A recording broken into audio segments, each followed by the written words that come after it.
우리 마가복음 9장 30절로 37절입니다. 이거 15번 16번 꺼줘야 돼. 마가복음 9장 30절로 37절입니다. 마가복음 9장 30절로 37절인데요. 제가 한 절 읽고 여러분이 한 절 읽고 마지막은 같이 합독하겠습니다. 제가 먼저 읽겠습니다. 그것을 떠나 갈릴리 가운데로 지날새 예수께서 아무에게도 알리고자 아니하시니 이는 제자들을 가르치시며 또 이자가 사람들의 손에 넘겨져 죽임을 당하고 죽은 뒤 3일 만에 살아나리라는 것을 말씀하셨기 때문이더라.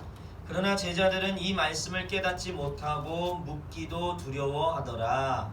가버나움에 이르러 집에 있을때 제자들에게 물으시되 너희가 길에서 서로 토론하는 것이 무엇이냐 하시되 그들이 잠잠하니 이는 길에서 서로 누가 크냐 하고 쟁론하였음이라. 예수께서 앉으사 10개 제자를 불러서 이르시되 누구든지 첫째가 저보다 하면 무 사람의 끝이 되며 무 사람은 섬기는 자가 되어야 하리라 하시고 어린아이 하나를 데려다가 그들 가운데 세우시고 안으시며 제자들에게 이르시되, 다 같이 한번 읽겠습니다. 시작. 누구든지 내 이름을 이런 어린아이 하나를 영접하면 곧 나를 영접하며 누구든지 나를 영접하면 나를 영접함이 아니요 나를 보내신 이를 영접함이니라. 아멘. 오늘 말씀을 좀 한번 읽어볼까요? 시작. 누가 크냐? 다시 한번 시작. 누가 크냐? 누가 크냐라는 제목으로 마가복음 37번째 시간을 나가겠습니다. 나르시시즘이라는 말을 여러분 들어보셨나요? 나르시시즘. 자기애라고도 하는데요. 사람은 태어나면 누구나 한 번쯤은 이 나르시시즘을 경험한대요. 예를 들면 우리 간 말을 하기 시작한 우리 할인이 같은 경우에는요, 그 정도 수준에 자란 아이들은 항상 이런 말이에요. 뭘 하든지 자기중심적인, 내가 한다, 내가 한다, 내 거다, 내 거다, 다 나예요, 다 나. 나 중심적인 거예요, 바로. 그런데 그런 나 중심적이었던 할인이지만 시간이 지날수록 나 중심적인 사고가 어떻게 됩니까? 타인을 향한 배려로 넓어지는 거예요. 그게 사회화의 과정이라고 하는 겁니다. 나만, 나를 위해 존재했던 세상인데 사회화, 사람들과 부대끼면서 사회, 사람들을 배려하고 그 사람들 속에서 살아가는 방법을 배우는 거예요. 그러니까 이 나르시시즘은 사실은 인간도 있지만요, 동물들 세계에도 존재합니다. 사실 문제는 이 사람들과 어울리는 사회화의 과정을 제대로 겪지 못하면 동물이든 사람이든요, 자기 중심적 사고의 틀 안에 그냥 갇혀버립니다. 언제나 내가 중심이고 언제나 내가 주인공이고 언제나 나만을 위한 좋은 선택을 하는 이기적인 존재가 되어버릴 수밖에 없는, 이기적인. 예를 들어서요, 여러분 대한항공 땅콩 회항 사건 다 아시죠? 우리가 그거 들을 때 진짜 말도 안 되는 일이잖아. 대한항공 부사장인 그 여자가 자기한테 땅콩 서비스 제대로 안 해준다고 어떻게 합니까? 비행기가 이미 출발했는데 활주로에 이미 갔는데 출발했는데 어떻게 합니까? 활주를 돌렸어요. 회항했어요. 그래서 자기 말 안 듣는 그 승무원 하차시킵니다. 여러분 이건 우리가 상식적으로 봐도요, 이건 말이 안 되는 거예요. 표면적으로 보면요, 분명히 힘과 권력을 가진 한 사람의 횡포처럼 보이지만 사실 그 사람의 내면에 들어가면요, 자기 중심적인 사람, 이 나르시시즘에 빠진 사람이 얼마나 다른 사람을 의식하지 않고 이기적으로 살 수 있는가를 보여주는 저는 한편의 단면이라고 생각해요. 권력, 그 권력의 내면에는 바로 자기를 살아가는, 자기만을 중심으로 여기는 그 이기적인 마음이 있다는 거예요. 자, 오늘 본문에 예수님과 제자들은 어쩌면 이 갈등의 한복판에 서 있습니다. 변화선 사건을 통해서 산 위에서 그 영광에 머물러 있지 말고 어떻게 하라 그랬어요? 그 영광을 가지고 땅에 내려오라 그랬어요. 산 밑에 내려와서 미쳐버린 자들이 날뛰는 이 세상에서 복음을 전하고 그들에게 영광을 전하는 거예요. 그러기 위해서 영광을 맛보여 주신 거죠. 그런데 제자들이 어떻게 하죠? 여전히 깨닫지 못합니다. 오늘 30절을 보면 알겠지만 여전히 제자들은요, 예수님이 말씀하시는 그 십자가와 부활에 대해서 조금도 이해하지 못합니다. 물론 여러분, 예수님의 말씀을 이해는 못했는데, 예수님의 말씀을 이해를 못하는 자신들에 대해서 예수님이 언짢게 여긴다는 거 그들이 느낌적으로 알고 있다는 걸 우리가 볼 수 있습니다. 그래서 이래요. 변화산에서 내려온 뒤에 가버나움 길을 향해서 막 길을 갈 때, 오늘 예수님과 제자들이 대화해요. 길 가는 내내 대화하는데 예수님이 말하죠. 십자가와 부활에 대해서 말해요. 그런데 제자들은 뭘 깨달았을까요? 몰라. 깨닫지 못해. 그런데도 불구하고 그들이 뭐합니까? 모르지만 그거 물어봤다 그랬어요? 물어보지 못했다 그랬어요? 물어보지 못해요. 십자가와 부활에 대해서 예수님이 말할 때 무슨 말인지 깨닫지 못해서 원래 물어야 되는데 묻지 못했어요. 왜 묻지 못했냐면 두려웠대요. 혼날까. 왜냐면 앞에서 우리가 알다시피 베드로가 어떻게 됐죠? 베드로가 예수님께 꾸중들었거든. 그러니까 제자들이 예수님이 하는 말이 무슨 말인지 이해는 못하는데 자기들이 그렇게 이해 못하는 게 예수님께 꾸중들을 거라는 느낌은 있는 거예요. 걔들이. 그러니까 알아듣지 못하는데 어떻게 했을까요? 아, 네네, 그렇죠, 그렇죠, 그렇죠, 이러고 온 거예요. 제가 이런 걸 많이 봤는데 언제 봤냐면 학교에서 수업을 들을 때 선생님이 막 진도를 나가서 다 이해했지? 그러면 다들 네라 그래. 네, 그런데 막상 시험을 보면 어떻게 돼요? 이해한 애들 몇 명 없어. 다 이해 못해. 근데 그냥 거기에 파묻혀가지고 네 하는 거야. 아, 제자들이 그런 모습 같아요. 이해는 못했는데 아니, 물어보고 뭔가 말하면 혼날 것 같은 거예요. 그러니까 그냥 넘어가는 거예요. 넘어가는. 마침내 예수님이 도착해서 제자들에게 물어봐요. 너네 길에서 서로 그렇게 열심히 토론한 게 뭐냐? 야, 너네 뭘 그렇게 열심히 토론한 거야? 다시 말하면 예수님의 말씀을 듣고 그들이 이해를 못하니까 어떻게 했냐? 예수님은 앞에 가고 제자들은 아마 뒤에서 야, 그 무슨 말이야 그게? 이 도대체 뭐 어쩌라는 거야? 그러면서 그들이 서로 계속적으로 얘기를 했단 말이에요. 뭔가에 대해서. 무언가에 대해서. 근데 여기서 토론이라는 게요, 의견을 주고받는 게 아니라 원어로 보면요 이런 거예요. 뒤에는 뭐라 그래요? 쟁론했다 그래요. 다시 말하면 상대방을 비난했다라는 거예요. 그러니까 이건 누군가 아 이것이 더 좋은 말입니다. 이것이 옳습니다. 이런 이 정도의 토론이 아니라 넌 틀렸어. 넌 아니야. 내가 맞아. 그러니까 서로를 공격한다고 할 때 쓰는 단어가 이 쟁론 토론이라는 단어. 그러니까 지금 제자들은 예수님이 가실 때 뒤에서 자기들끼리는 무언가를 가지고 막 싸우고 있었던 거예요. 싸우는 겁니다 지금. 고성이 오갔을지도 몰라요. 고성이. 근데 예수님이 그 사실을 알았을까요? 몰랐을까요? 알았단 말이에요. 왜 싸우는 줄 알고 있었어요. 그래서 물어보는 거예요. 너네가 도대체 왜 그렇게 싸운 거냐? 뭐 때문에 그렇게 서로 그렇게 언성을 높인 거냐? 왜 그랬을까요? 부동산 시장이 앞으로 어떻게 될까? 이것 때문에 싸웠을까요? 지가 잘났다고? 네, 맞아요. 따라합니다. 누가 크냐? 다시 한번 누가 크냐? 이것 때문에 싸운 거예요. 누가 차기 대권 주자냐? 누가 뭘 했냐? 이게 아니라 누가 더 크냐로 그들이 끊임없이 그 예수님과 가는 길 내내 가버나움으로 가는 그 길 내내 그거 가지고 끊임없이 제자들이 서로 싸우고 있었다. 크다는 게 키가 크다는 거 의미하는 거 아닌 거 아시죠? 네. 제 나이 때는 남자들은요 저처럼 189만 이 언저리 있는 사람들은요 어릴 때 맨날 싸웠어요. 니는 뭐 몇이냐 그러면서 싸웠는데 그 키가 아니죠. 더 크냐 그거로 싸우는 건 결국은 예수님께서 그거에 대해서 말하는 게 뭐예요? 너희가 그렇게 크려면 첫째가 되려면 너희가 섬기는 사람이 되어야 한다라고 가르쳐 주시면서 지금 말씀이 진행되고 있어요. 자, 여기서 첫째가 된다는 건요 장자가 된 것과 비슷해요. 이들의 문화권에 의하면 장자가 되는 겁니다. 보세요. 첫째라는 건 처음이라는 시작도 있지만요 뭐가 있냐면 최고라는 의미도 있어요. 최고. 그러니까 모든 권세와 영광이 첫째 즉 최고의 자리, 높은 자리에 앉은 사람에게 다 주어집니다. 그렇기 때문에 첫째는 축복과 선택받은 상징이고요. 그래서 세상은 항상 첫째, 장자, 최고를 좋아할 수밖에 없는 거예요. 왜냐하면 최고의 자리에 앉은 사람, 높은 자리에 앉은 사람이 그에 따른 모든 권력과 영광을 소유할 수 있기 때문에.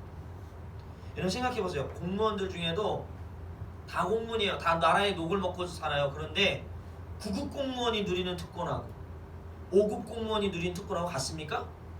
달라요. 그럼 5급 공무원이 누리는 특권하고 장관이 누리는 특권하고 같습니까? 달라요. 장관이 누리는 특권하고 대통령이 누리는 특권이 같습니까? 달라요. 모든 영광, 모든 좋은 것은 어디에서 얻는 거예요? 높은 자리에 올라갈수록 다 얻게 되는 거예요. 여러분 코로나 사태를 통해서 가장 고생한 사람들이 누구일까요? 누구예요? 그렇죠. 현장에 있었던 의사 선생님들이랑 그 다음에 공무원들이 가장 고생했어요. 지금도 공무원들은요 주말에 출근합니다. 모든 공무원들이 거의 이 방역 보건 쪽에 있는 사람이 아니라 구청이나 시청 이쪽에 있는 근무하는 거의 대부분의 공무원들은 지금도 출근해요. 주말에. 비상사태인 거예요. 그런데 이 코로나 사태를 통해서 누가 가장 큰 영광을 받았어요? 사실은 대통령이 영광을 받았죠. 일선에서 고생한 사람, 일선에서 뭔가 일한 사람보다 가장 높은 자리에 있는 통수권자가 이 모든 영광을 받았어요. 그러니까 직장도 학교도 다 마찬가지예요. 첫 번째, 높은 곳에 올라갈수록 더 많은 특권과 영광을 누리는 거예요. 그게 세상의 법칙이에요. 그래서 오늘 제자들은 그 세상의 논리를 가지고 서로 다투고 있는 겁니다. 예수님은 분명히 십자가의 고난과 부활의 영광을 말씀하고 있지만 제자들의 귀에는요 십자가의 고난은 들리지 않아요. 그런데 뭐는 들립니까? 부활의 영광은 들리는 거예요. 그들은 그래서 높은 곳에 앉기 위해서 서로 다투고 있는 거예요. 내가 더 높은 곳에 올라가겠다. 내가 예수님이 로마를 끝내고 이스라엘의 왕이 되면 내가 그 예수님의 가장 가까운 자리에서 가장 큰 권력을 누리겠다고 서로 누가 높냐고 지금 싸우고 있다는 거예요. 근데 예수님이 제자들을 향해서 말하죠. 첫사람이 되려면 섬겨야 한다. 따라합니다. 첫사람이 되려면 섬겨야 한다. 여기서 첫사람이라는 건 높은 사람이 된다는 거야. 한마디로. 내가 높은 사람이 된다는 건 세상은 어떤 사람이면 높아지면 섬김을 받지만 하나님 나라에선 높은 사람이 된다는 건 도리어 섬긴다. 오늘 예수님은 그것을 그 섬기는 사람을 어린아이를 영접하는 것과 같다라고 말씀하세요. 여러분 영접한다는 게 단순히 어린아이에게 봉사한다는 게 아니에요. 여러분 영접한다는 건 쉽게 말하면 종이 되겠다는 거예요. 누가 된다고요? 종이 되는 거예요. 종. 여러분 이처럼 세상은 권력과 힘 선택받은 자들이 섬김받지만 하나님 나라는 세상의 기준과 전혀 반대되는 섬기는 자가 복되고 섬기는 자가 높은 자라고 지금 말씀하고 있는 거예요. 왜 그럴까? 왜 그럴까요? 사람이 만든 법칙이 아니라 예수님께서 세상을 구원하기 위하여 선택하신 방법이 바로 하늘의 보좌를 버리고 내려온 성육신이며 하나님의 아들의 이름을 끝낸 십자가 사건이었기 때문에 여러분 부활의 영광 이 영원한 생명은 죄로 물든 인간 스스로 절대로 얻어낼 수 있는 게 아닙니다. 절대로. 생각해보세요. 화장실에서 화장실 닦던 변기나 닦던 똥걸레 그거 깨끗이 빤다로 여러분 집에 주방에 가서 그걸로 주방 이 행주 쓰실 분 있습니까? 화장실에서 그 똥걸레 닦던 걸 가지고 내가 열심히 세제로 빨았으니까 그거 가지고 여러분 식기 닦고 식탁 닦고 수저 닦고 그런 거 쓸 수 있겠습니까? 그게 어렵습니다. 그런 사람 거의 없습니다. 이게 무슨 말이에요? 인간은 아무리 노력하고 아무리 애를 써도 인간의 죄악된 본성 그 본성에서 그 죄로부터 우리는 벗어날 수가 없는 존재예요. 벗어날 수 없습니다. 결국 그 죄에 채우는 사망이고 성에서 뭐라고 했어요? 사망 뒤에는 뭐가 있다 그랬습니까? 심판이 있다고 했어요. 둘째 사망의 해가 있다고 했단 말이에요. 그렇기 때문에 하나님께서는 인간 스스로는 절대로 이 죄의 문제, 사망의 문제, 심판의 문제를 해결할 수 없기 때문에 인간의 방법이 아니라 하나님의 방법, 인간들이 말하는 방법이 아니라 하나님의 방법인 하늘의 권세를 버리고 이 땅에 내려오는 성육신과 하나님 아들의 그 자리를 다 빼앗기는 그 십자가 죽으심을 통해서 부활의 영광을 누리게 하신 거예요. 할렐루야. 그래서 우리가 아무리 큰 죄인임에도 불구하고 인간의 자격이나 공로가 아니에요. 내가 아무리 열심히 한다고 해서 그 열심으로 영원한 생명을 누리는 게 아니라 뭐예요? 십자가와 부활을 믿는 누구든지. 할렐루야. 성경은 말해요. 누구든지. 따릅니다. 누구든지. 누구든지. 네, 누구든지예요. 믿는 누구든지 구원을 선물로 주신 겁니다. 할렐루야. 그래서 그 믿는 누구든지 구원을 선물로 주셨기 때문에 구원받은 성도는 자격 없지만 여전히 부족하고 여전히 넘어질 때 많지만 그 주님의 십자가의 고난과 부활의 영광에 동참케 하는 은혜를 받은 거예요. 할렐루야. 네, 여러분, 은혜인 거예요. 그래서 십자가의 고난을 같이 받는다는 건 사실은 하나님이 주신 은혜이며 하나님 주신 축복인 거란 말이에요. 그런데 제자들은 그 은혜이며 축복인 그 고난을 어떻게 합니까? 여전히 이해하지 못해요. 그리고 여전히 그들이 고난은 받으려고 하지 않고 뭐만 사모합니까? 영광만 사모하고 있다라는 거예요. 사랑하는 기쁜 교 성도 여러분, 부활의 영광은 반드시 십자가의 고난이 있기 때문에 가능하다는 것을 여러분 기억하십시오. 나의 의로움이나 나의 열심 때문에 고난받을 수 있는 게 아니라 예수님이 먼저 나를 위해 고난받으시고 사흘 만에 부활하셨기 때문에 나도 그 영광 생명에 참여할 수 있게 된 거예요. 나로 인해서가 아니라 우리 예수님으로 인해서 우리도 이 고난에 참여하고 이 영광에 참여할 수 있게 된 거예요. 그렇기 때문에 예수님은 실제적으로 이 땅 가운데서 하나님 나라를 누릴 수 있는 방법을 오늘 본문을 통해 제자들이 가르쳐줍니다. 하나님 나라가 죽어서 가는 하나님 나라가 아니라 너희가 이 땅에서 살면서 하나님 나라를 맛보고 싶니? 너희 그렇게 하나님이 주시는 그 놀라운 은혜를 너희들이 경험하고 싶니? 그럼 너희 기억해야 돼. 그 하나님 나라를 맛보고 누릴 수 있는 실제적인 방법이 뭐예요? 오늘 37절 말씀 한번 읽겠습니다. 같이 천천히 시작. 누구든지 내 이름으로 이런 어린 아이 하나를 영접하면 곧 나를 영접함이 아니요 나를 보내신 이를 영접함이니라. 아멘. 자, 영접한다는 건 받아들인다는 거예요. 받아들인다.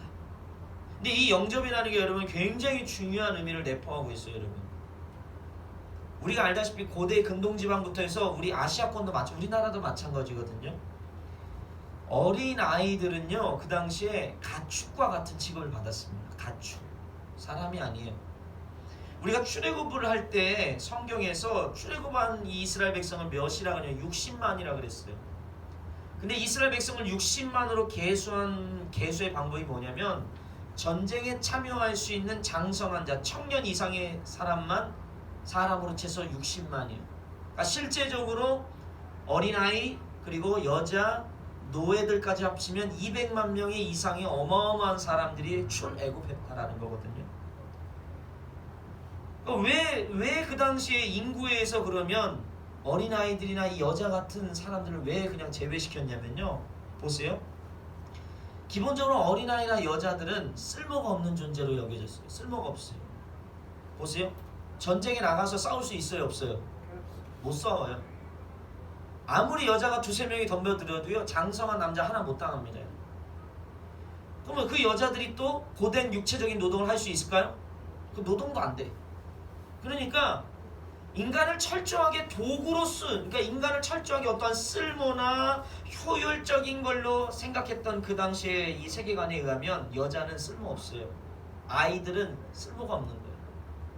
아이, 여자, 장애인은 무익한 존재였어요. 무익한 존재. 그냥 이 사람은 인구로 칠 필요가 없는 거예요. 이런 존재들.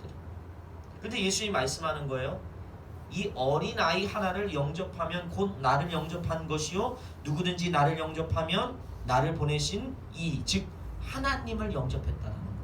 이게 무슨 말입니까? 하나님 나라는 세상처럼 쓸모있고 효율적인 사람만 필요한 것이 아니라 작은 아이 하나를 받아들이는 것처럼, 작은 아이 하나를 종이 된 것처럼 그 아이를 섬기는 것처럼 가치를 부여받는 게 바로 하나님 나라라는 거예요.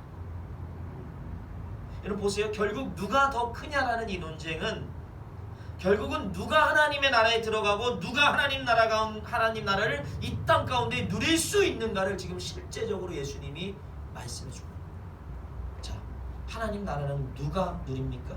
큰 자가 누립니까? 능력 있는 자가 누립니까? 돈 많은 자가 누립니까? 아니라는 거예요. 섬기는 자, 종이 되는 자. 예수님이 자기의 목숨을 내어주셨듯이 자기 것을 자기 것으로 주장하지 않는 사람들이, 그런 사람들만이 이 땅 가운데서도 하나님 나라 천국을 맛보며 살 수 있다는 거예요. 할렐루야. 아멘. 이게 제 말일까요? 아니에요. 이게 우리가 그렇게 외치는, 한국교회가 수십 년을 외쳤어요. 사도행전적인 교회를 꿈꾼다.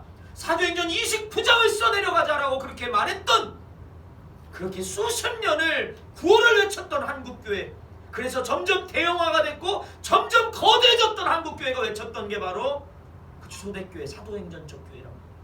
사도행전교회가 했던 게 바로 그거예요.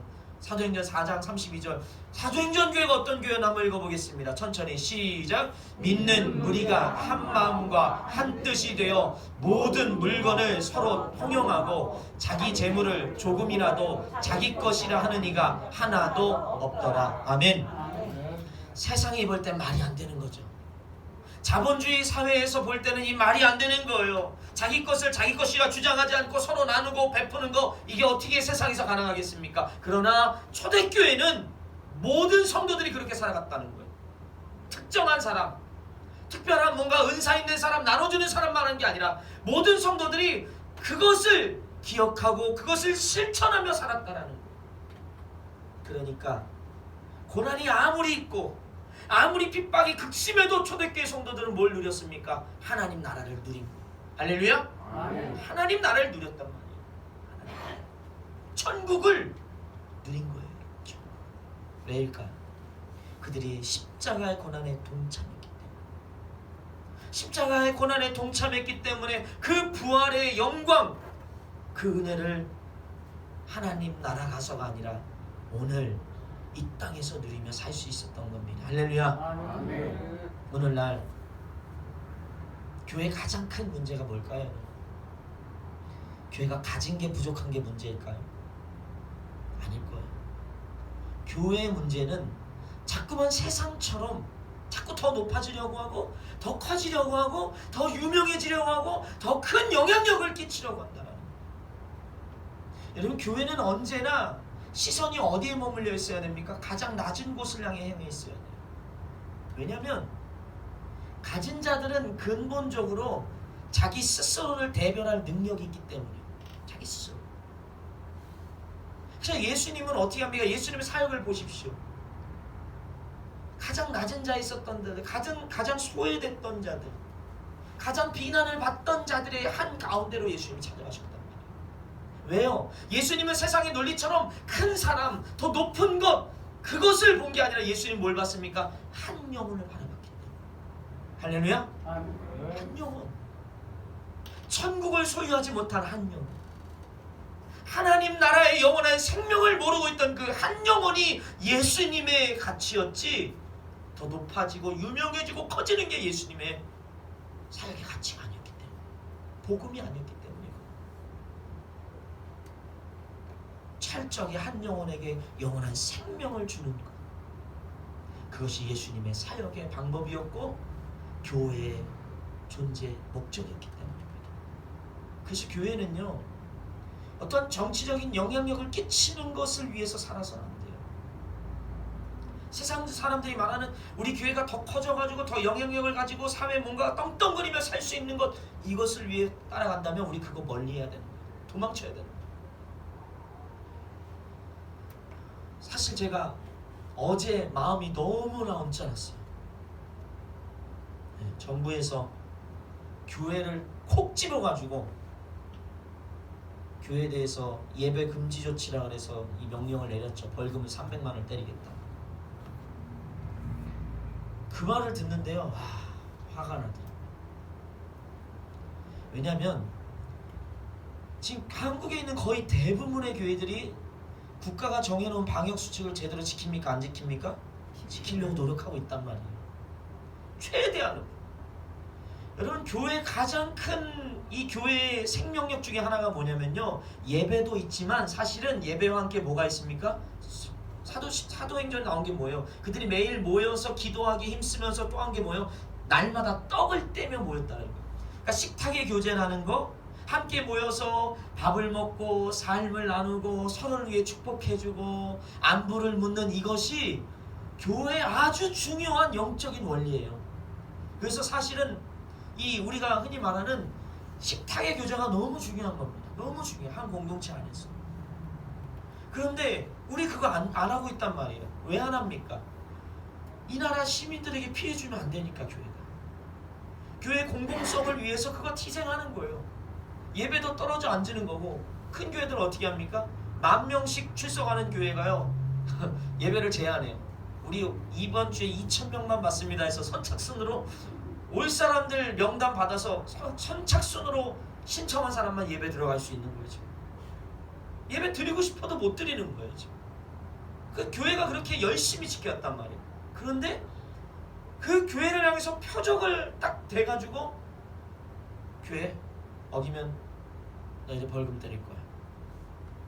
문제는 뭐냐면요, 제가 느낀 건, 제가 분노한 건 뭐가 분노가 됐냐면, 교회는 그럴 수 있어요. 그래, 니네 그래라. 알아, 그러면 그렇지.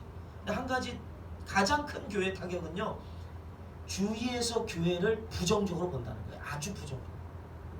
교회가 무슨 코로나의 온상인 거죠.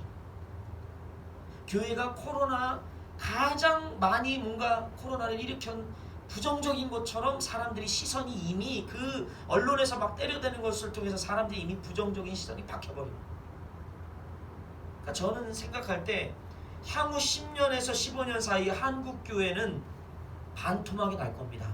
왜냐하면 장년부들은 괜찮아요. 그러니까 믿음의 연조가 있는, 우리가 신앙생활 오래 해봤자 필요 없다라고 하는데 아니에요. 제가 느껴요. 신앙의 연조라는 거. 그러니까 신앙생활하면서 믿음생활하면서 열정은 좀 떨어질 수 있어요.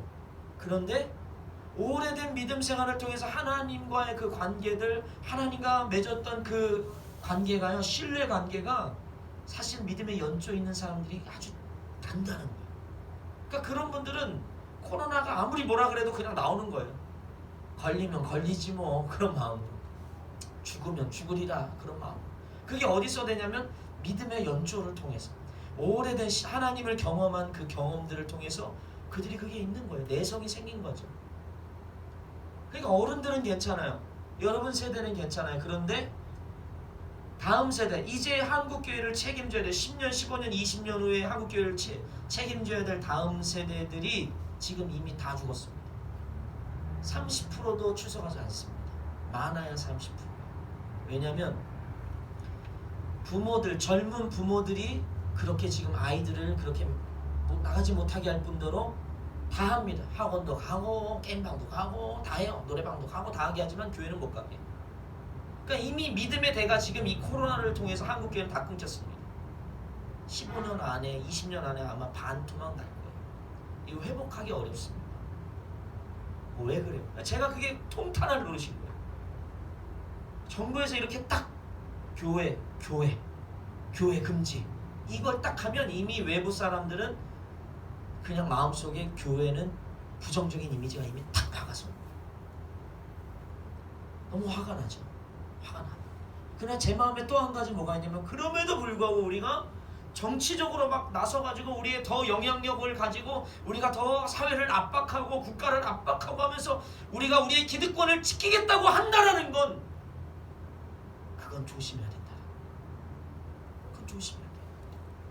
제가 어제 그 발표가 나면서 딱 제 마음을 성령께서 주신 마음이 한 가지가 있는데, 그게 뭐냐면요, 오늘날 우리 한국교회가 사도행전 교회처럼 지금 고난받는 시기구나. 그 고난받을 때 사도행전 교회는 어떻게 했습니까? 그들이 싸웠습니까? 로마를 향해 싸웠습니까? 유대인을 향해서 칼과 창을 들고 가서 싸웠습니까? 아니에요. 그들이 어떻게 하죠? 고난을 고스란히 받았어요. 고난, 비난을. 여러분, 우리가 AD, 우리가 흔히 말하는 기독교 대박해가 시작됐던 그 네로 황제 그 시대를 기억하면요, 그리스도인들이 어마어마한 오해를 당했습니다. 그리스도인들이 산채로 불에 태워졌고요, 사자 밥이 됐고요, 사지가 다 찢겨 나가서 그렇게 로마에서 처형당했어요. 왜 그랬냐면 사람들이 그런 말로 거짓말한 거예요. 뭐가 있습니까? 로마 대화제가 생겼을 때 그때 대화제에 생긴 책임을 로마 시민들이 로마 황제에게 막 다 떠밀었어요. 그러니까 로마 황제가 그 책임을 회피하기 위해서 그리스도인들에게 책임을 회피했어요. 어떻게 회피했냐? 우리 성도들이 어떻게 합니까? 예수님의 이 포도주와 떡을 나누면서 뭐 합니까? 잔과 떡을 나누면서 예수님의 피를 마시고 한 몸 됐다고 고백하잖아요. 성찬을 하잖아요. 그거를 로마 황제가 어떻게 바꿔버렸냐면 그리스도인들은 식인종이다. 식인종이다. 사람 찢어서 죽이고 그 피 마시면서 좋아한다. 요거를 가지고 이거를 프레임을 씌워버린 거예요. 그래서 그때 로마의 그 대화제로 인해서 나라가 혼란하고 이 로마 황제의 왕권이 흔들렸을 때 그 프레임으로 초대교회 성도들을 다 핍박한 거예요. 모든 원망의 대상을 다 거기 꽂아놓은 거예요. 그러니까 제가 느껴지게 그거예요. 우리 교회가 그렇게 지금 고난당하고, 그럼 중요한 건 뭐예요? 우리가 세상을 위해서 싸우는 게 아니라 뭐 해야 돼요? 이럴 때일수록 고난을 받으면서 우리에게 주어진 그 십자가의 복음을 전하는 데 애를 써야 돼요. 할렐루야? 자꾸만 우리의 권리를 지키고 자꾸만 뭔가 영향력을 커지게 만들어가지고 뭔가 내가 목소리를 내려고 하는 것, 물론 잘못된 거에 대해서 불의에 대해서 목소리를 내야 되겠죠. 그러나 자꾸만 우리가 자꾸만 정치에 합세해가지고 막 그렇게 나가는 건 이 문제를 해결할 방법이 아니라는 거예요. 제가 코로나 사태에서 가장 마음 아픈 얘기가 그런 거예요. 억울한 말이, 굳이 영상 예배 드릴 수 있는데 왜 현장 예배 드리냐면서 가장 큰 이유, 세상 사람들이 비난하는 가장 큰 이유가 뭐예요? 헌금 거들려고 합니다. 헌금 못 거들까봐 현장 예배 드리는 거다라고 하는데, 제가 한번 말씀드렸듯이 그건 교회 생태계를 전혀 모르는 사람들이 하는 말이에요. 전혀 모르는 거예요. 전혀. 근데 왜 많은 사람들이 그렇게 우리를 비난합니까? 몇몇 교회들의 그런 잘못이, 대형 교회들에게는 잘못들이 사실 사람들에게 다 박혀 있었던 거예요. 저희가 공원에 있는 영혼들 구원하려고 얼마나 애썼습니까? 정영희 목사님이 지금은 만월산 공원 엄청 바뀐 거예요, 여러분. 지금 7년 전에, 8년 전에 처음 정영희 목사님이 거기 전도 갔을 때는요, 거긴 그냥 전부 알코올 중독자분들밖에 없었어요. 그리고 목사님 갈 때 엄청나게 핍박했습니다. 엄청나게. 근데 그 정희 목사님 어떻게 했어요? 그들과 친구가 되려고 했단 말이에요. 친구가 됐어요. 이해해주고 품어주고 사랑해주고. 제가 아직도 기억나는 게 있는데, 그게 뭐냐면 저희 지방의 목사님이 명절이었어요. 그때 추석인가 그랬을 거예요. 추석이어가지고 저 먹으라고 좋은 고기를 선물로 택배로 보낸 거예요. 좋은 고기를. 그래서 저한테 받았냐는 거예요. 전화로. 김전도 전도사 했으니까. 김전도사 고기 받았어요? 그래서 고기요? 난 고기를 받은 적이 없어서 보내셨어요? 그러니까 보냈대요. 그래서 그래요? 그럼 확인해 보겠다.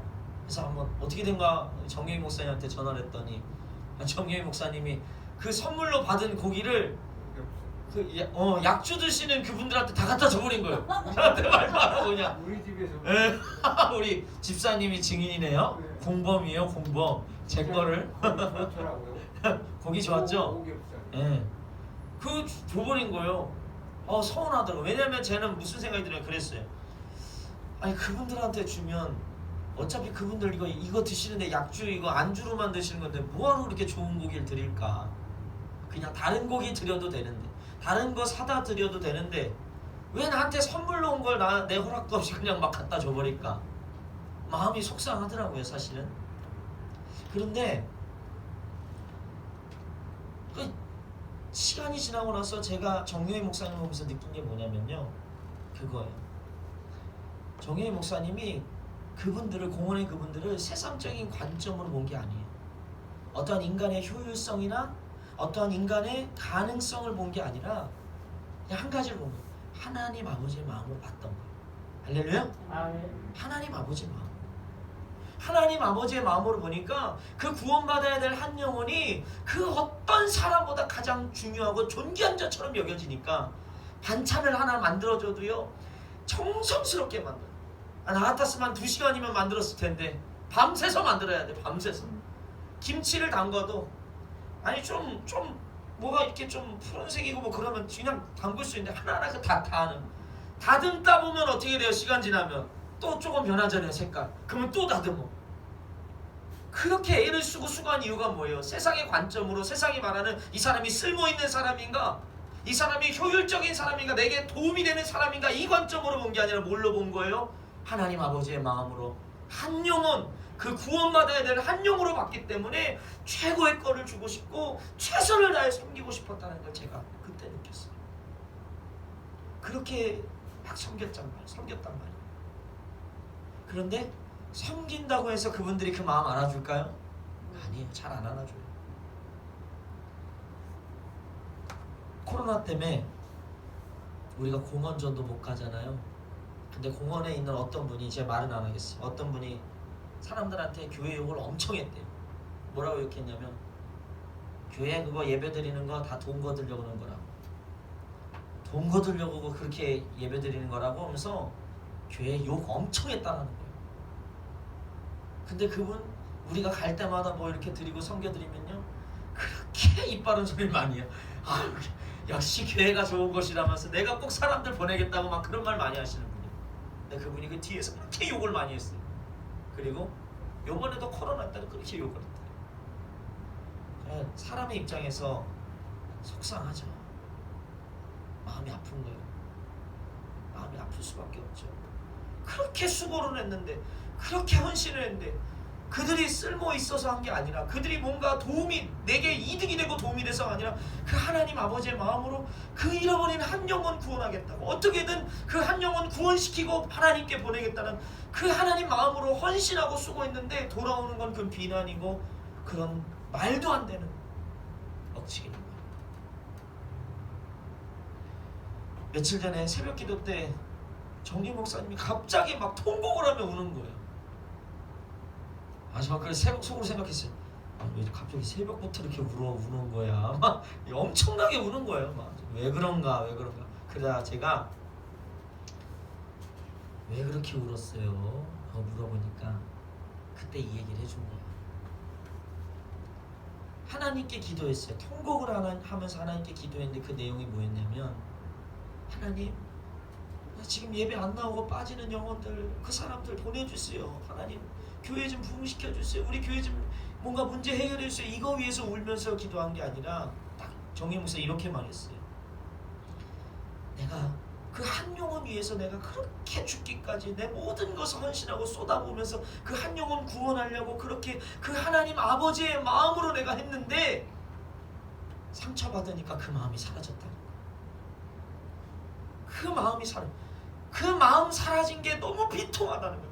내 안에 하나님 아버지의 마음이 사라진 게, 그들이 준 그 상처 때문에, 그들이 했던 그 비난 때문에, 그 실망감 때문에, 그 하나님 아버지의 마음을 잃어버렸다는 그 비통함 때문에 그렇게 울었다는 거예요. 그러면서 기도했대요. 하나님, 다시 한번 내 안에 하나님 아버지 마음 부어달라고. 세상의 가치로 사람을 보는 게 아니라 필요한 사람인가, 이득이 되는 사람인가, 그걸로 사람을 보는 것이 아니라 하나님 아버지가 나를 구원하셨다. 다시 한번 내 안에 그 하나님 아버지의 그 간절한 마음, 그 마음을 허락해달라고 그렇게 비통해하면서 기도하셨대요.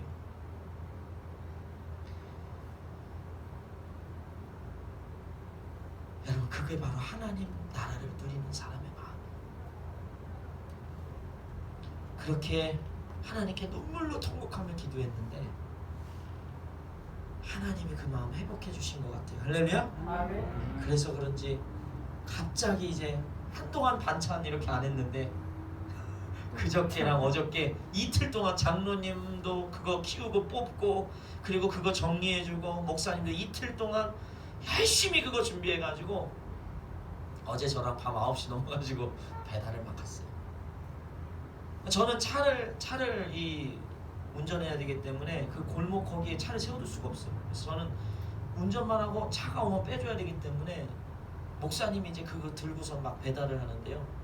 제가 그 뒷모습을 보는데 굉장히 경쾌하시더라고요. 경쾌하고 그분들에게 이걸 주는데 막 너무 행복해하는 모습을 갖는 거예요. 제가 그때 느꼈어요. 이게 하나님 나라구나. 이게 하나님 나라구나. 수고하지만 그 안에서 하나님 아버지의 마음을 품고 살아간다는 것, 그것이 바로 하나님 나라를 누리는 것이고. 할렐루야. 아멘. 사랑의 기쁜 게 성도 여러분, 세상은 크고 높고 유명해지기를 원해요. 그곳에 특권이 있다라고 말할 수 있어요. 그러나 하나님 나라는 예수님과 같이 가장 낮은 곳에서 주님의 마음으로 섬길 때 우리 안에 임하는 줄 믿습니다. 아멘. 우리 안에 임하는. 정의의 목사님 공원에 전도 나간다고 어마어마한 비난 들었었어요. 목사가 그런 거 하는 목사가 어디 있냐고. 목사가 그런 거 하는 목사가 어디 있냐고. 목사 아니라고 막. 영혼들을 섬기는 게 어떻게 목사가 아니라는 거예요. 가장 낮은 곳에서 섬겨야죠. 그게 목사인 거예요. 사랑하는 성도 여러분, 우리가 하나님 아버지의 마음으로 세상을 섬길 때 하나님 우리에게 평안함을 주십니다. 그 평안함은 어떤 것으로도 빼앗기지 않는 영원한 평안함인 줄 믿습니다. 아멘. 때로는 억울함 당할 수 있어요. 때로는 손가락질 받을 수 있어요. 그러나 여러분, 세상에서 큰 자로 살지 않기를 바랍니다. 하나님 나라에서 큰 자로 살기를 축복합니다. 아멘. 영원한 것을 위하여 오늘도 예수님을 따라가며 하나님 마음으로 섬기는 우리 성도들 되기를 주님의 이름으로 축원합니다. 아멘. 기도하겠습니다. 우리 이 시간 기도할 때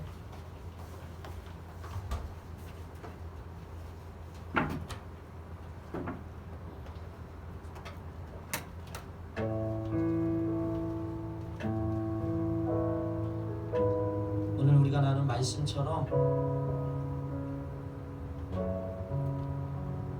이 세상에서 큰 자가 된다는 것, 자꾸 세상의 기준으로 살아가는 것이 아니라 우리를 위해 가장 낮은 곳으로 임하셨던, 가장 어떻게 보면 비참한 모습으로 십자가에 못 박혔던 그 예수님 때문에 우리가 영원한 생명, 그 부활을 누리듯이 오늘 우리가 우리의 삶의 현장에서 영혼을 구원하고 때로는 무시당하고 핍박당하고 고난당할 때 그것이 주님의 고난에 동참하고 참여하는 것임을 기억하면서 이 시간 우리가 찾아가야 될 영혼들, 우리가 만나야 될 영혼들, 여전히 넘어져 있고 쓰러져 있는 그 연약한 영혼들, 우리가 그들을 향해 우리가 나아가게 해달라고, 무엇보다 우리 안에 하나님 아버지의 마음을 품을 수 있게 해달라고 우리 주여 세 번의 치며 함께 은혜를 구하며 전심으로 기도하겠습니다. 주여!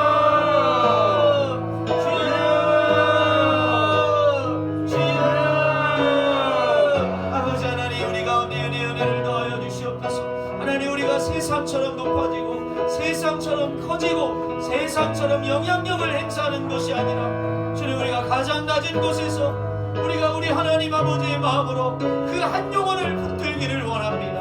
우리에게 맡겨주신 그 한 영혼을 위하여 살아갈 수 있도록, 그들을 섬길 수 있도록, 주님 어린아이와 같은 그들을 위하여 헌신할 수 있도록 우리 가운데 주의 마음을 허락하여 주시옵소서. 하나님, 높아지려고 했던 우리의 마음이 있습니다. 인정받으려고만 했던 우리의 마음이 있습니다. 많은 것을 누리려고만 했던 우리의 마음이 있습니다. 이제 그 마음들을 내려놓게 하여 주시옵소서. 아버지, 세상을 누리려고 했던 우리의 마음을 내려놓게 하여 주시고 가장 낮은 모습으로 우리를 찾아오셨던 주님의 모습으로 이제 우리가 그 자리로 내려가기를 원합니다. 주님, 우리를 불쌍히 여겨주시옵소서. 하나님, 우리의 높아졌던 마음을 이제 내려주시고 겸손한 마음으로 주께 나아가게 하여 주시옵소서. 하나님 아버지의 마음을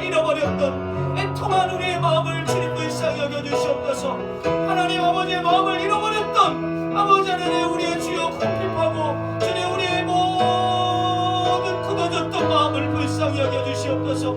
주님 우리에게 주의 마음을 허락하여 주시옵소서. 한 영혼을 향한 주의 마음으로 나아가게 하여 주시옵소서. 아버지 나의 눈으로 인간을 바라보는 것이 아니라 하나님 아버지의 눈으로 그 시선으로 바라보게 하여 주시옵소서.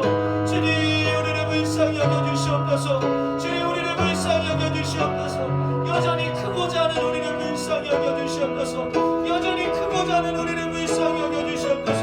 주여 아버지 하나님 우리를 불쌍히 여겨주시옵소서. 하나님 우리를 불쌍히 여겨주시옵소서. 우리 가운데 함께하여 주시옵소서. 주여 주여 주여 주여 주여 주여 주여 주여 하나님 우리에게 겸손한 마음을 더하여 주시옵소서. 주님의 십자가에 참여하기를 원합니다. 주님의 고난에 참여하기를 원합니다.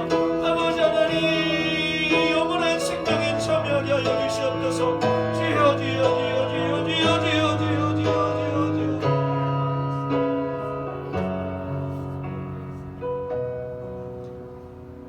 우리 이 시간 다시 한번 기도할 때 여러분 우리에게 시급한 것은 다른 게 아니라 하나님 아버지의 마음이에요. 우리가 아무리 이 땅에서 잘 먹고 잘 살아도 하나님 아버지의 그 마음을 잃어버린다면 여러분 죄송하지만 여러분 실패한 인생입니다. 그러나 우리가 이 땅에서 때로는 예수님 고난받듯이 복음을 위하여 고난받고 궁핍하고 매를 맞고 비난받는 삶, 정죄받는 삶을 산다 해도 우리 안에 여전히 하나님 아버지의 마음이 있고 세상의 시선이 아니라 하나님 아버지의 시선으로 그 한 영혼을 사랑하고 부를 수 있다면 여러분 하나님 나라에서 가장 큰 자인 줄 믿습니다. 우리 안에 그 마음을 다시 한번 달라고 기도하세요. 그거 잃어버리면 다 잃어버립니다.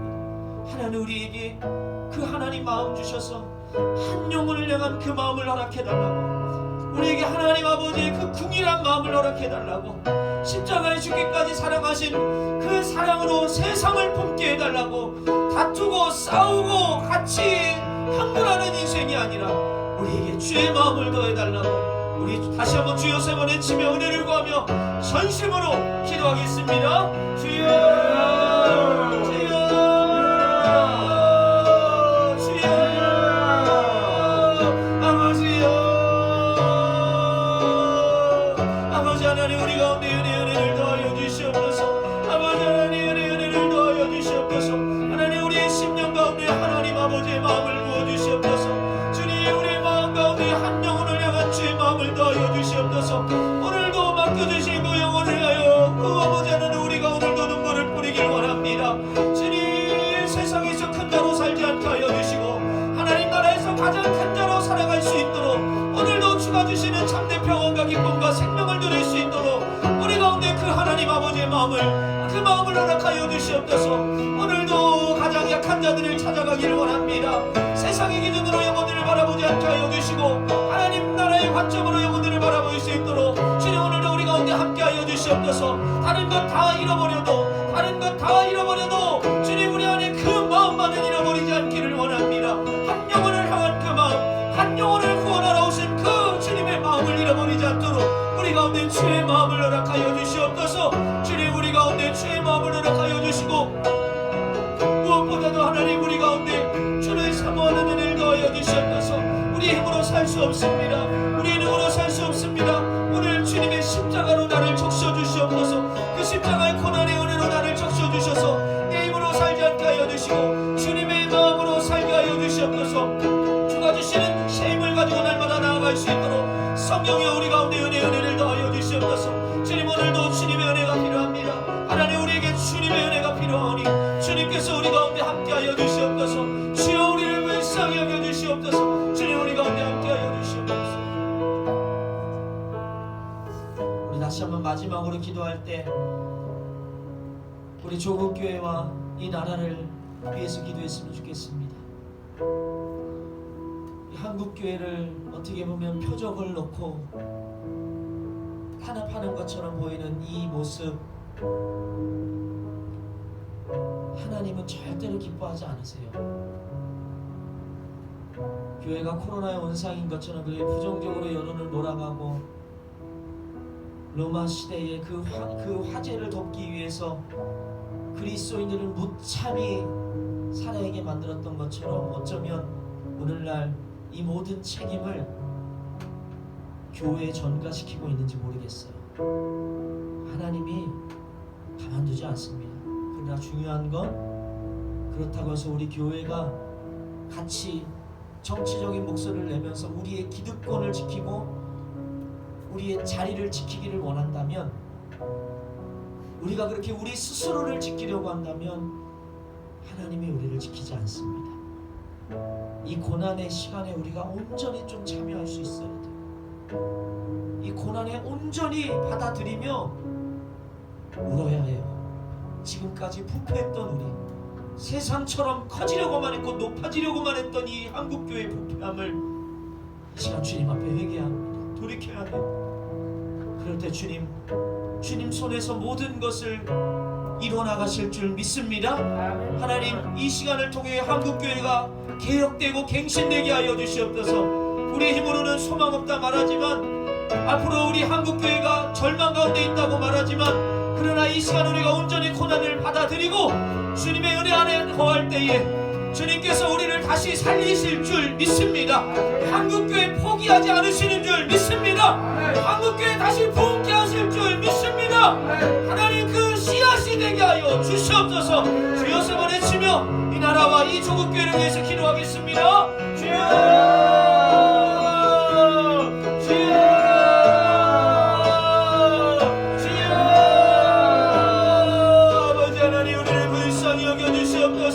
하나님, 우리를 불쌍히 여겨주시옵소서. 주님, 우리가 주장했던 나의 됨을, 나의 나됨을 이제는 내려놓게 하여 주시고, 자기 것을 자기 것으로 주장하지 않았던 그 조직교회, 사도행전적인 교회처럼 이제 우리가 그 모습으로 돌아가기를 원합니다. 하나님, 우리의 그런 모습을 위하여 하나님이 고난을 주시는 줄 모르겠습니다. 하나님, 우리의 그 부패한 모습을 돌이키기 위하여서 오늘 이 큰 고난을 주시는 것인지 모르겠사오니, 주님, 우리가 이제는 이 고난을 온전히 받아들이게 하여 주시고, 아버지의 고난 가운데 우리의 목소리를 높이는 것이 아니라 하나님 참여하며 우리의 모습을 아버지 안에 회개하며 돌이킬 수 있도록, 우리의 주여 나갔던 모습, 변질되었던 모습들을 회개하며 나갈 수 있도록 우리 가운데 회개형을 더하여 주시옵소서. 아버지 안에 하나님 아버지의 마음을 잃어버렸던, 여전히 세상의 마음으로 살았던 모든 교회들 가운데 아버지의 회개형, 통회하고 자복하는 영을 더하여 주셔서 주님을 향한 마음을 회복하게 하여 주시옵소서. 우리 예수님의 마음을 회복하게 하여 주시옵소서. 우리 하나님 아버지의 마음을 회복하여 주시옵소서. 주여, 우리를 불쌍히 여겨 주시옵소서. 주님, 우리 가운데 함께 하여 주시옵소서. 주님의 은혜만 누리기를 원합니다. 하나님 은혜로 함께 하여 주시옵소서. 성령이 오늘도 우리 가운데 역사하여 주시고, 다시 한번 우리 조국교회 부흥을 더하여 주시옵소서. 하나님, 우리 조국교회 부흥을 더하여 주시옵소서. 아버지, 사람들이 말하는 끝났다라고 말하는데 동조하지 않게 하여 주시고, 회개하며 다시 한번 부흥의 불길을 타오르게 하여 주시옵소서. 부흥의 파도를 타게 하여 주시옵소서. 주여, 우리를 불쌍히 여겨주시고, 주여, 우리 가운데 함께하여 주시옵소서. 주님, 우리를 불쌍히 여겨주시고 우리 가운데 은혜를 내려주시옵소서.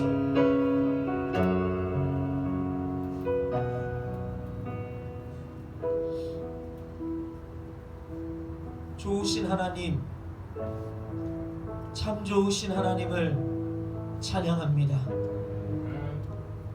오늘날 지금 이 시간 한국교회가 고난받고 핍박받고 비난받습니다.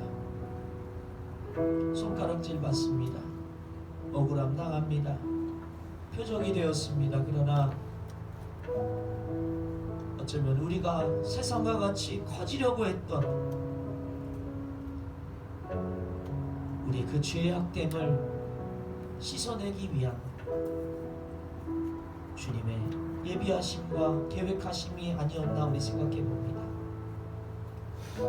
오늘 말씀처럼 높아진 자, 세상에서 커지는 자가 아니라 하나님의 시선으로 하나님 마음에 그 마음을 품고 살아가는 자가 가장 큰 자인 것처럼 이 고난의 시간이 그 그 주님의 마음을 회복하는 귀한 은혜의 시간 되게 하여 주시옵소서. 우리 한국교회 소망 없다 말하고 부패했다 말하고 이제 끝났다고 말하지만, 그러나 이 시간을 좋은 기회로 삼고 우리가 오늘도 우리를 쳐서 말씀에 복종시킬 때 하나님 다시 한번 부흥의 불길을 주시고 부흥의 파도를 타게 하실 줄 믿습니다. 푸르른 그 복음처럼 다시 한번 하나님 나라가 이 땅 가운데 임하는 우리 조국교회 될 수 있도록 주님께서 불쌍히 여겨주시고, 무엇보다 이곳에 있는 우리에게 먼저 하나님 아버지의 마음, 세상에서 큰 자가 아니라 섬기고 나누고 날마다 그 한 영혼을 위하여 그 한 영혼을 사랑하고 하고 품는 것이 가장 큰 자임을 기억하는 우리가 될 수 있도록 성령께서 우리 가운데 깨닫는 마음과 함께 순종할 수 있는 믿음을 더하여 주시옵소서. 그렇게 작은 우리 한 사람을 통해 하나님 놀라운 부흥을 일으키실 줄 믿습니다. 우리가 그 마른 씨가 될 수 있도록 성령께서 이 시간 우리 가운데 함께하여 주시옵소서. 감사하며 살아계신 예수님 이름으로 간절히 기도드리옵나이다. 아멘. 하늘에 계신 우리 아버지, 아버지의 이름을 거룩하게 하시며 아버지의 나라가 오게 하시며 아버지의 뜻이 하늘에서와 같이 땅에서도 이루어지게 하소서. 오늘 우리에게 일용할 양식을 주시고 우리가 우리에게 잘못한 사람을 용서하여 준 것 같이 우리 죄를 용서하여 주시고 우리를 시험에 빠지지 않게 하시고 악에서 구하소서. 나라와 권능과 영광이 영원히 아버지의 것입니다. 아멘.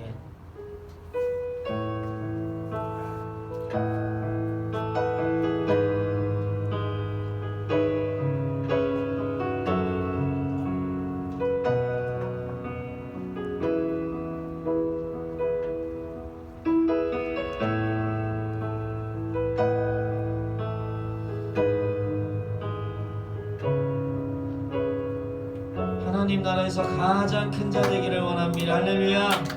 하나님 마음으로 오늘도 날마다 주를